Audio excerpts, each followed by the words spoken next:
Selamat pagi Sobat Matematika, berjumpa kembali dengan saya di channel Turian Hasugian. Kali ini kita akan kembali belajar tentang matematika di kelas 10, yaitu grafik fungsi kosinus. Tapi sebelum kita lanjut, jangan lupa untuk like dan subscribe-nya supaya saya semangat membuat video-video terbaru seputar matematika.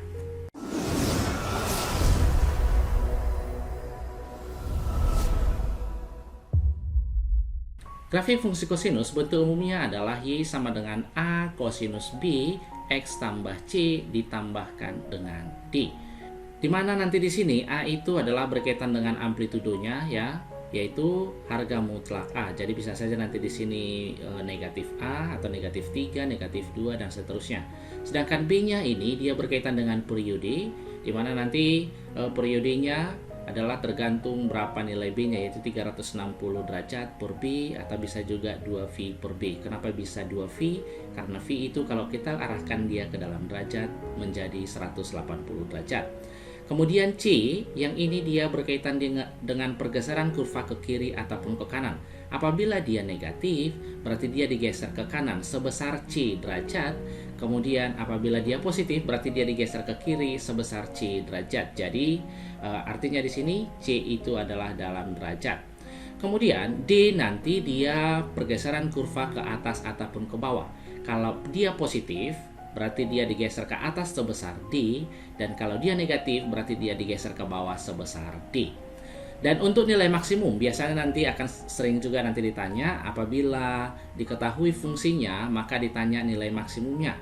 Maka nilai maksimum fungsi kosinus adalah harga mutlak A atau amplitudonya ditambahkan dengan D ya. Kemudian nilai minimumnya tinggal tambahkan saja negatifnya di amplitudonya. Bisa nanti kita gambarkan untuk grafik fungsi dasar, yaitu Y sama dengan kosinus X. Grafik dasarnya adalah seperti ini ya. Untuk melihat satunya itu dari mana, bisa kita lihat dari tabel kosinusnya ya. Untuk kosinus X atau kosinus 0 hasilnya adalah 1. Kemudian kosinus 30 setengah akar 3 ya, kira-kira di sinilah nanti 30-nya. Nah, berarti inilah dia setengah akar 3. Kemudian 45 kira-kira di sini ya, ini setengah akar 2, kemudian 60 dia di setengah dan seterusnya ya. Makanya sampai dia ke kosinus 360 derajat kembali dia ke 1. Nah, apabila ini kita arahkan ke bentuk umum, berarti kira-kira seperti ini. 1 kosinus 1x ditambah 0 ditambahkan dengan D-nya 0. Berarti inilah dia A, kemudian yang ini B, yang ini C, yang ini D. Jadi bisa kita lihat di sini amplitudonya yaitu 1, ya ini ya, amplitudonya 1. B itu adalah periode 360 per 1, B-nya tadi 1 ya, berarti 360 derajat. Periodenya di sini artinya berarti untuk membentuk satu gelombang diperlukan 360 derajat ini ya. Satu gelombang berarti satu puncak dan satu lembah. Lembahnya yang ini, puncaknya ini setengah dan ini setengahnya. Oke, jadi inilah dia untuk grafik fungsi Y sama dengan kosinus X.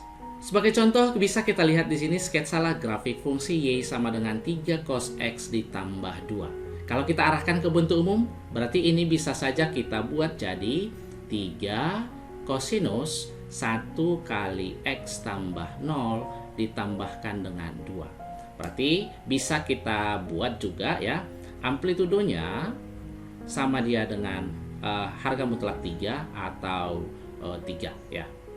Kita positifkan, kemudian periodenya itu adalah 360 per B, atau di sini dia B-nya adalah 1, berarti 360 derajat lah dia satu periodenya. Nanti kalau kita gambarkan nilai C-nya sama dia dengan 0, berarti dia tidak digeser ke kiri atau ke kanan.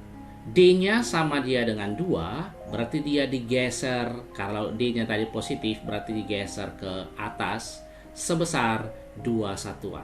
Apabila kita tanya nilai maksimum, berarti itu adalah harga mutlak A ditambahkan dengan D, atau sama dia dengan harga mutlak A-nya tadi adalah 3 ditambahkan dengan D-nya 2 atau sama dia dengan 5. Kemudian apabila kita tanya lagi dia nilai minimum, berarti dia minus harga mutlak A ditambahkan dengan D atau minus 3 tambah 2 sama dia dengan minus 1.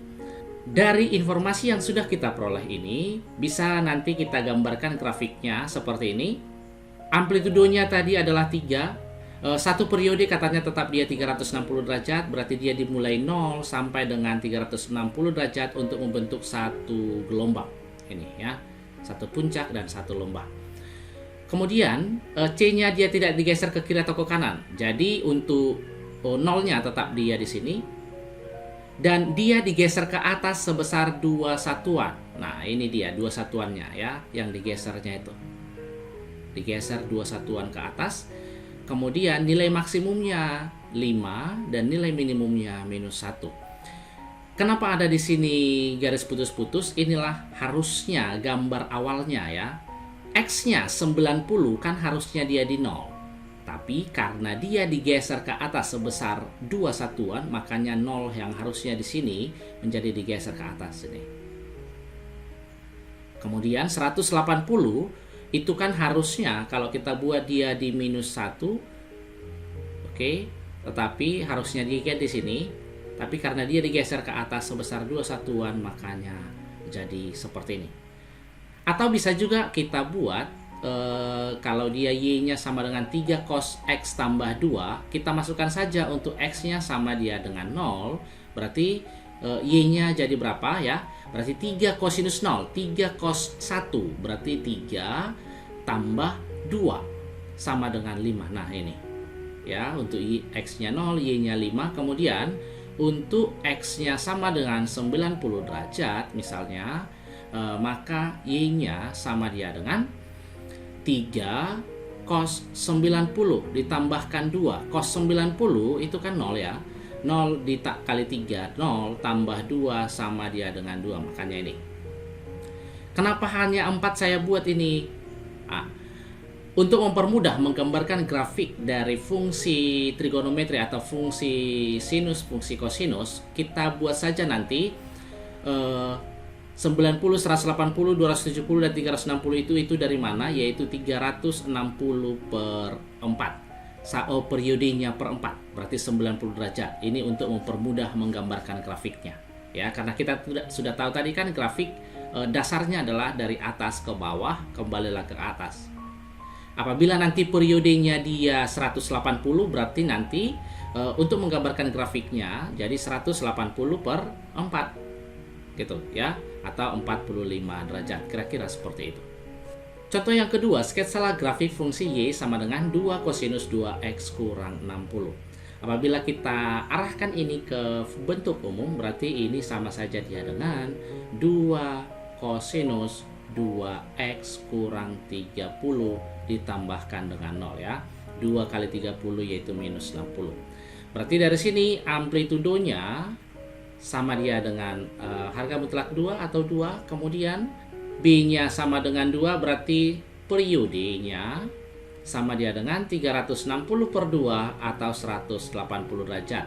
C-nya adalah minus 30 derajat, berarti dia digeser. Kalau dia negatif, geser ke kanan sebesar 30 derajat. Kemudian D-nya sama dia dengan 0, berarti dia tidak digeser ke atas ataupun ke bawah. Apabila ditanya nilai maksimumnya, itu sama saja dia dengan harga mutlak A ditambahkan dengan D atau sama dia dengan 2. Kemudian nilai minimumnya sama dia dengan minus harga mutlak A ditambahkan dengan D atau minus 2. Jadi inilah grafik fungsi Y sama dengan 2 cos 2X kurang 60. Kita masukkan saja ya, untuk X-nya 0, masukkan ke fungsi berarti 2 cosinus 0 kurang 60. Cosinus minus 60 itu sama saja dengan cosinus 60, berarti 2 cosinus 60, hasilnya ini nanti adalah sama dengan 1. Berarti untuk X-nya 0, Y-nya 1, kemudian X-nya 30, tinggal kita masukkan kembali kemari. 2 kali 30, 60 kurang 60, 0. Cosinus 01 kali 2 ini ya. Jadi tinggal kita hubungkan. Jadi satu periodenya itu adalah 180 derajat. Ini digeser dia ke kanan sebesar 30 derajat ini pergeserannya. Harusnya Kan dia dimulai dari atas, dari sini sampai dia ke mare. Tetapi karena dia digeser ke kanan sebesar 30, berarti 180-nya ini juga digeser ke kanan sebesar 30 menjadi 210 derajat ini. Jadi satu periodenya dimulai dari sini ke mare, ya. Seperti yang tadi sudah saya buat untuk menggambarkannya, karena ini kan langsung saya gambarkan dari aplikasi. Untuk menggambarkannya secara manual bisa nanti kalian buat 180 per 4. 180-nya itu kita ambil dari periodenya yang ini, ya. Hasilnya adalah 45 derajat. Jadi 45 derajat itu nanti kita mulai dari 30 tambah 45, berarti di sini dia 75 ya untuk menggambarkannya. Kemudian ini 75 tambah 45 120. Kemudian di sini 165 dan 210 derajat ya. Untuk nilai maksimumnya sendiri adalah 2, yang ini sudah jelas ya puncaknya. Kemudian puncaknya di bawah -2, itulah nilai minimumnya. Baiklah sobat semua, sampai di sini dulu pembahasan kita mengenai fungsi kosinus. Kalau ada yang kurang jelas bisa nanti kalian tanya di kolom komentar. Sampai jumpa dan selamat pagi.